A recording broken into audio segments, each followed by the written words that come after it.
Bismillahirrahmanirrahim. Alhamdulillah Rabbil Alameen. Hasbunallah wa ni'ma wakil. The Lord is my light and my salvation. Whom shall I fear? And yea, though I walk through the valley of the shadow of death, I will fear no evil, for you art with me. Thy rod and thy staff, they comfort me. Thou preparest a table before me in the presence of my enemies. You anoint my head with oil, my cup overflows, and surely goodness and mercy shall follow me all the days of my life, and I will dwell in the house of the Lord forever and ever. Amen. Assalamu alaikum. Welcome to Johnny's Bite. It's Tuesday. Today's a serious day for serious work. And just to remind you that one Ghanacard is still much more valuable than 1,000 interchanges. So, which is why I got surprised that the people in Suame were demanding for roads to be fixed by their member of parliament, when in fact they have Ghanacard. Why were they fighting over roads when they have Ghanacard? And one Ghanacard is better than 1,000 interchanges. They were fighting over those small roads in Suame and pelting, the member of parliament, the longest standing Mugabe of the constituency, the Suame constituency, with water. I don't get it. Are they trying to challenge what the vice president had said? Because these are small things. So these are small things. I mean, in the Suame area, small things that should not have even invited them. I mean, and if you think that this is petty, maybe you should be talking to the vice president. That 1,000 interchanges cannot compare to one Ghanacard. And then these small roads. Honorable, good morning to you. Then he start that video again. So they are taking him to safety. The employee is being taken to safety. And by the way, I don't endorse any kind of mob action. Any kind of, I don't endorse that, people attack others. I don't endorse it. I condemn it in no uncertain terms. But then it also tells us that we are getting to a point where the Ghanaian electorate and the Ghanaian citizen is beginning to demand for answers and would not wait until the next election. If you doubt me, check the results for the e-levy. See, it's so disgraceful that the leader in parliament, and you see, Mr. Ansachi is supposed to come to the table first as a member of the legislature, a leader of the legislature, and also a member of the executive. So one man, he has two hats. He is a member of two arms of government. He's a member of parliament for Suame constituency. He is the leader of government business. And then he is a minister of parliamentary affairs. So he's a member of the executive and he is a member of the legislature, which is why I asked the question the other time, how is he able to lead his side in parliament or to lead the whole of parliament to keep the executive in check? Because you can't be a member of the executive, so you are the students going to say for the exam that you have set questions for, that you have prepared marking script from, that you finish a mark and you grade yourself. That's the situation the leader finds himself in now. And you see, even though it is not his job to be constructing the roads, the people are beginning to demand their pound of flesh now, because when the campaigns are on, politicians always find a way to tell them things they know they cannot do.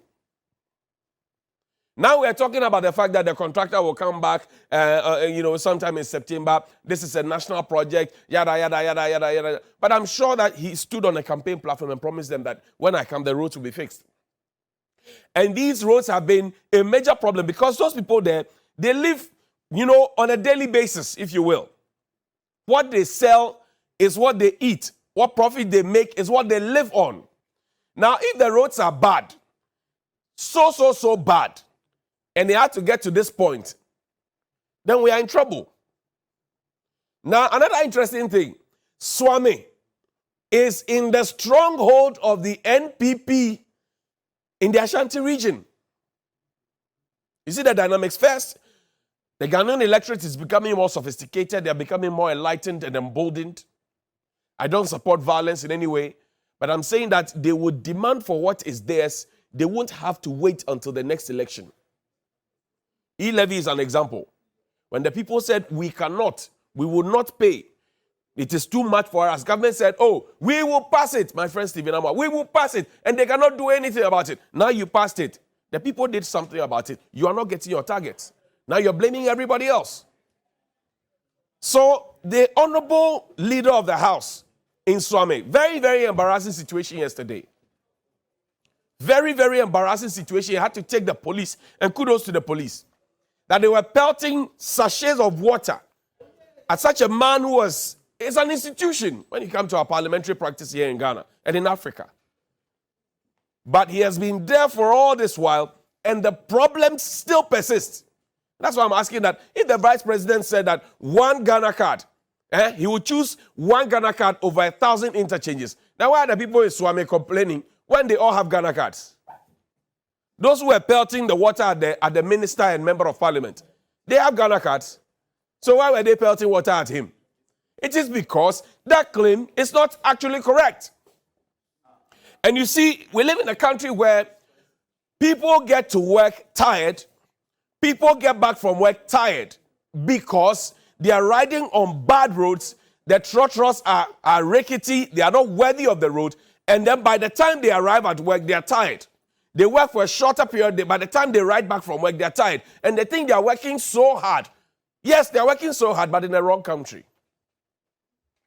Because if you wake up and by the end of the month, you have to spend all the money you have made on medical bills, and yet your DVL is demanding for roadworthy certificates, and you see some of the cars there, you have a problem. The ghetto will rise one day. The Ghanaian youth are becoming disappointed in the political class. That's dangerous. For them, people to pick pure water, hit their MP, and stand in front of cameras to say, yeah, insoni there, yeah, buni bipa. It's shameful. It tells you that there's pent-up anger in the system. And that words and narratives and trying to whitewash and put a veneer on everything, it will not wash. It will not work. When people are hungry, people have real issues, you deal with the issues. You confront the issues. Mr. Seche Mesabons have been in parliament since when? About seven terms, right? And that Suame Road has been complained about over and over and over and over again. It becomes every election cycle, it becomes a campaign issue. The people have waited and waited and waited and waited. I'm saying this is happening in the stronghold of the NPP. You saw how the national elections results went. Dr. Edu Jemfike NUS says it's a rejection of the Akufo-Addo administration. Because the purported people who the presidency and some key elements within the government were championing and fronting and following for were rejected flatly. Flatly. So now the conversation is this. Has the party moved away from the eastern region to the Ashanti region? I don't know. That's what they are saying. And what does that mean? And how does that mean that in the stronghold of the NPP, which is the Ashanti region, remember that at the last election, the NPP lost 2 more seats aside the one at Aswase that we know that NDC has, Honorable Muntaka. 2 more seats out of the 47 went to the NDC. Now, if the people are asking their MP to leave, it's a problem. And this is where we need to sit down and ponder anew, ponder deeply. I've said it here before. I said it last year when I started Johnnie's Bite in October. I said there is pent-up anger in town. So it is not enough to say we admit that times are hard. We admit that times are hard. We acknowledge that times are hard. If you acknowledge that times are hard, tell us what you are doing to take the people out of those hardships, because you put the people there in the first place. And you see, the people know they cannot go and take it out on the president, who they voted for. But they know that Kenanike, their member of parliament, will come to them. They will take it out on him. And that's what they did yesterday. I don't endorse the violence, but that's what they did yesterday. Then he played the video again. Played a video of the young man telling us how proud he was to have pelted his member of parliament with water. Play that video for me. And you see, When the people start speaking like this, this is where you want to see real action happening in their favor. When your people are demanding, and I'm saying, Mr. Osei comes to the table with a very peculiar situation. He's a leader in parliament. There's nothing that will be done in parliament without his input. He's a leader of government business. There's nothing that will leave the table of the executive to parliament without his eyes seeing them. And then he's also the Minister for Parliamentary Affairs. He's a member of the executive. He sits at cabinet. So he better understands what I'm describing. I'm a novice in this field. He's the Oga Kwata Kwata. If now his people are pelting water at him, you, imagine what will happen to you if you go also to your constituency. Because after the people finish voting for you, you have not even gone there. They invite you for funerals, you don't go. They invite you for weddings, you don't go. They invite you for parties, you don't go. Speech day, you don't attend anything. But before elections, you were doing all manner of things and making donations. Your people are waiting for you at home. They are waiting for you at home. May they not pelt you with water, but may they call you to a meeting to speak. And see, people are always eager to get into parliament. And he played a video for me. I'll talk about parliament shortly. Play the video for me.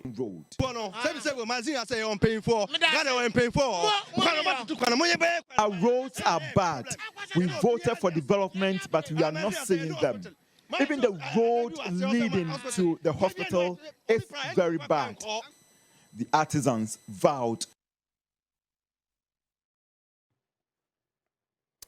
They voted for development. They are not getting it. And I want to remind you, this is so this is like the Volta region of the NDC. If the NDC were in power and the people in Volta region are doing this, it's a wake-up call to the NDC. Now, if the NPP is in power and the Ashanti region, and we all know how Ashanti region decides in most of the cases in our election since 1992. If the Ashanti region now is raising red flags, the government needs to sit up, and maybe we need to stop seeing public officials and ministers and the MPs in government dancing at parties and as if nothing is happening. When you do those things, you anger the people more. When you do those things, you anger the people more. The people should, even if you have it, keep it and pretend you don't. But no, we still go around, flash and cash and throw things around. When the people start seeing it and they can't afford their regular fufu gobe, wache, omotuo, kenke, banku and the things, they will get angry at you. They'll throw pure water at you. Maybe, honorable, it is you. That's why the police rushed in quickly. In all of the conversation, where's your MCE?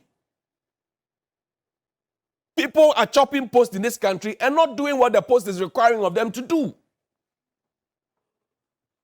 Now your people are asking you, the people who voted for you, they are asking you questions not with their mouth, but with water. They are rebaptizing you. They are rebaptizing you. And yesterday, one of them mentioned Mr. Lawrence Ade.